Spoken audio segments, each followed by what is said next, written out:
Have you ever survived a terrible case of food poisoning? I have. My family members have, my brothers, my sister, and worse, even friends. Would you eat this dinner if I told you it was laced with a food cleanser? What if I told you the milk you feed your child had embalming fluid in it, the same stuff that is used in dead bodies? Did you know that 1 in every 10 people is likely to suffer from food poisoning on a daily basis? In 2024 alone, hospitalization and deaths from contaminated foods increased and doubled compared to 2023. Today we trust the labels on our food, but have you ever wondered why we trust them? Who had to suffer to ensure the food that we eat is actually safe? Here is something you probably didn't know. Before the FDA existed, food processing companies were like villains in a story. They could put anything they wanted in the food. Want your meat to look extra red and fresh? Add borax. Want your milk to stay fresh for weeks? Add formaldehyde. But why would they do this? Was profit more important than life? In the 1850s, a soy milk scandal killed 8,000 children in the US alone. I mean,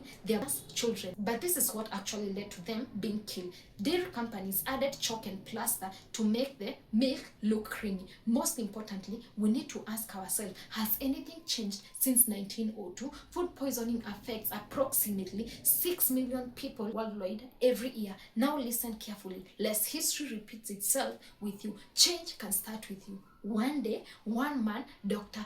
Harvey Wiley, said enough to food poisoning, but the government wouldn't listen. So in 1902, he started what he called the Poison Squad. If you are a healthy man in 1902, would you volunteer to be poisoned for free with food? Probably I wouldn't, but even without your consent, we might probably be volunteering now. Luckily, in 1902, there were people who said enough to food poisoning. 12 men. 12 men signed a paper saying they wouldn't sue the government if they died. They sat down for 5-star gourmet meals prepared by a professional chef. But here's the catch. Every single dish was actually mixed with poison: borax, salicylic acid, and copper sulfate. Did you know that Willie first tried hiding the poison in coffee and data, but the men hated the taste and eventually just gave up? And what happened is Willie now had to give them poison in capsule. Their motto, only the brave dare eat the fair. But how brave is too brave? Soon the brave men got sick. They had constant stomachache, they had terrible headaches, they felt nauseous every single day. Why didn't they quit? Would you stay for 5 years if your job was making you vomit? One test with sodium benzoate was so bad that only 3 out of the 12 men wanted to finish the experiment. But why didn't they quit?